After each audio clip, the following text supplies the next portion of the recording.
Hey, pastors, I am so excited for Easter that's coming, and I hope you're making your plans. And I can't tell you the number of pastors that I've talked to who've said, I'm so glad that we're back open and we can plan for Easter. But I've also talked to a lot of pastors who say, I'm glad we're open again, but why can't we have the crowds we used to have? Why can't things go back to normal? You know, what you have faced in the last 2 years as a pastor is way more difficult than anything faced in my 15 years as a pastor. I can't imagine what it's like to have gone through what you're going through, be on the other side of a crisis, and not have everybody run back to church. I mean, up until this pandemic, every time there was a crisis in the world, people flocked to church. 9/11, big attendance. Here in Houston, when the space shuttle blew up, big attendance. You would think when there's a crisis, and now there's not big attendance.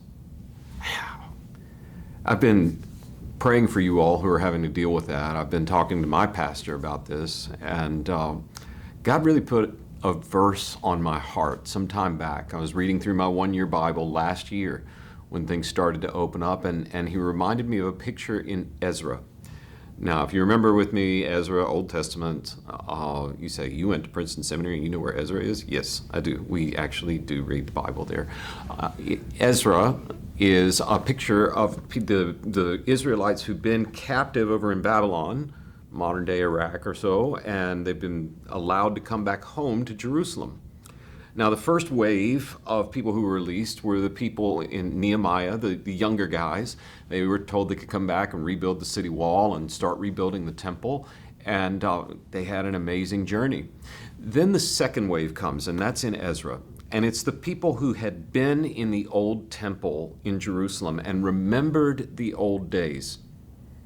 And in my mind's eye, I have this picture of them coming over, I don't even know if there's a hill, but coming over a hill and seeing what Nehemiah and his friends are doing. And the picture the Bible gives says Nehemiah and the people who were laying out the temple were so excited that they got to go back to church. They were so excited. And then the old guard comes across the hill and it says that they saw the new temple and that it wasn't as big as the original temple. And they started wailing. And it wasn't joy. It was true sadness that things had been reduced. There's a verse, I don't have it to memory. Verse 11 of Ezra 3. Use this anytime you want with your staff or your church. But it says this, the joyful shouting and weeping mingled together and made a loud noise that could be heard everywhere. Joyful praise that we can come back together. Sadness that it's not like it used to be. Does that sound familiar at all to you? You know, when I was reading this through right before I shared with a group this verse, because I think it's a powerful image of where we are right now, I read through it one more time. It took me 20 years to realize you should always read the text, even if you prepared the message, read the text one more time. And I did that morning, and God opened my eyes to something that should have been right in front of me, and it was that Nehemiah hadn't built a temple. All he'd done was lay a foundation. And the old guard came across the hill and they saw a foundation and they assumed that a smaller foundation would lead to a smaller finished product.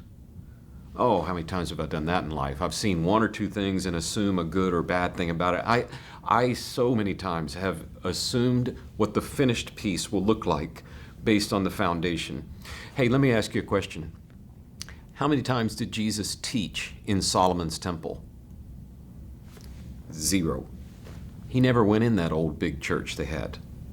He preached from the new temple, the one people were sad that it was so small. When the veil ripped on the day that Jesus was crucified, which temple was it where the centerpiece of salvation happened? Yeah, it was that new temple. I am convinced we're living in an age that's either going to be remembered for a long time as a renaissance of the church or as the very end of all times. And I think that you who get to serve now and have shown such perseverance are going to be looked upon as somewhat of the Green Berets of the kingdom. Because right now, on the heels of this amazing communication breakthrough that we've had, that is the internet, we're going to have an amazing kingdom breakthrough. It always goes that way. Rome builds roads, Paul plants churches. We finally get a common Greek, we get a New Testament canonized.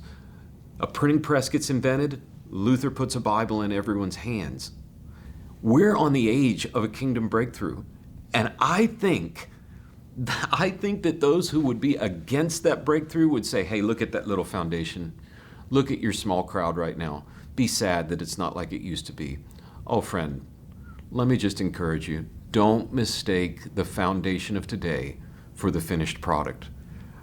We're either going to see a rebirth or we're going to see something even cooler. And I believe you're a key part of it. So hang in there, keep doing what you're doing, and know that we're praying for you every single day. Have a happy Easter.